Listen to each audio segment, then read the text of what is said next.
પથ્થરને પણ પીગળાવી શકે. એટલે તો ત્યાં અર્જુનમાળી જેવા અર્જુનમાળી પીગળ્યા, દળ પ્રહારી જેવા પીગળ્યા, ચંડકોશી પીગળ્યા. અકબરના દરબારમાં એક મોટો રત્ન હતો. કોણ હતો? તાનસેન. એક સંગીતકાર આવ્યો.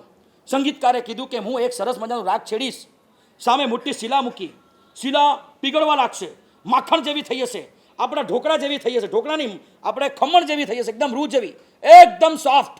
અને ત્યારે મારો જે તાનપુરો છે એ બેસાડી દઈશ. તારે એવો રાગ છેડવાનો કે પાછું પીગળે ને તારે તાનપુરો કાઢીને બતાવવાનો. કેટલું ડિફિકલ્ટ. પથ્થર પીગળે, પથ્થર પીગળે, મીણ પીગળે, ઘી પીગળે, પણ પથ્થર પીગળે. અને એને જે રાગ એવો જે એને છેડ્યો, એવો એક્સ્ટ્રીમ લેવલનું રાગ ગાયું. પથ્થર પાણીની જેમ પીગળવા લાગ્યો. જાણે મીણમાંથી જેમ બધી મીણ ઓગળે એમ પથ્થર પીગળવા લાગ્યો. અને જ્યારે જેવો એક્સ્ટ્રીમ પોઈન્ટ પર જ્યારે રાગ હતો અને આખો પથ્થર સોફ્ટ થઈ ગયો, તરત એનો તાનપુરો અંદર નાખીને એને બેસાડી દીધો. અને તરત પાછો સોલિડ થઈ ગયો 5 મિનિટમાં પથ્થર. હવે એને કીધું કે લે તાનસેન, તું તારી જાતને બહુ મોટો દિગ્ગજ સંગીતકાર માને છે ને, તો કાઢી બતાવ. ઓલો તાનસેન ઊભો થઈ ગયો. તમે બૈજુ બાવરા ને. મારા ગુરુએ મને કીધેલું કે તાનસેન, ક્યારે જીવનમાં ગુમાન નહીં કરતો. તારો બાપ આ દુનિયામાં જીવે છે, સંગીતકાર. એ છે કોણ? બૈજુ બાવરા, જે આજ કરી શકે.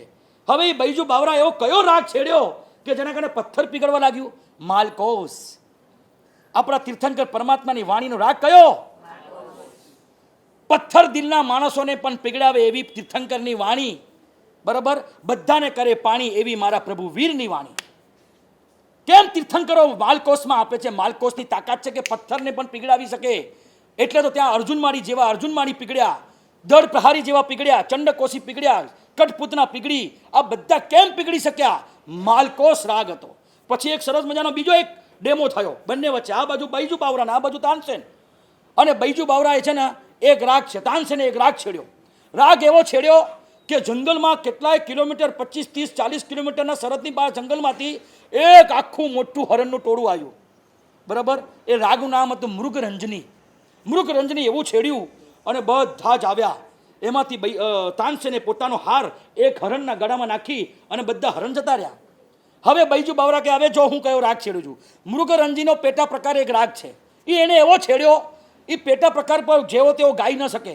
હવે એ રાગ, એ આખા જે હરણના જે ટોળા હતા એમાં જેણે હાર પહેર્યો હતો ને એ જ આવ્યો, બીજો કોઈ નહીં. એ જ આવ્યો અને એ હાર લઈને તાનસેનને પાછો આપ્યો.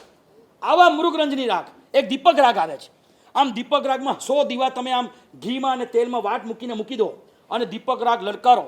થાર થાર થાર ધાર ધાર ધાર ધાર બધા દીપો પ્રગટી જાય. પણ એવું નિયમ છે કે જેને મેઘ મલ્હાર રાગ આવડતો હોય એ જ દીપક રાગ ગાઈ શકે. કે દીપક રાગમાં એટલી બધી આગ, એટલી આગ. એકવાર તાનસેને આ પ્રયોગ કર્યો. દીપક રાગ, અકબરનો આગ્રહથી દીપક રાગ ગાયો. પછી એવી ગરમી, તરત એની દીકરી એને શાંત કરવા માટે મેઘ મલ્હાર રાગ ગાયો અને એને શાંત કર્યો. મેઘ મલ્હાર રાગની પણ તાકાત કેવી! જ્યાં 2-3 વર્ષના દુષ્કાળ પડ્યા હોય ને સંગીતકાર જો પોતે ઉખર ભૂમિની જમીન પર બેસીને મેઘ મલ્હાર રાગ જો છેડે, વાદળાને પણ ઉતરવું પડે અને વરસવું જ પડે. આવી તાકાત આપણા ટ્રેડિશનલ મ્યુઝિકમાં હતી અને એની તમે તોડફોડ કરીને બધી ધજિયા ઉડાવી નાખી.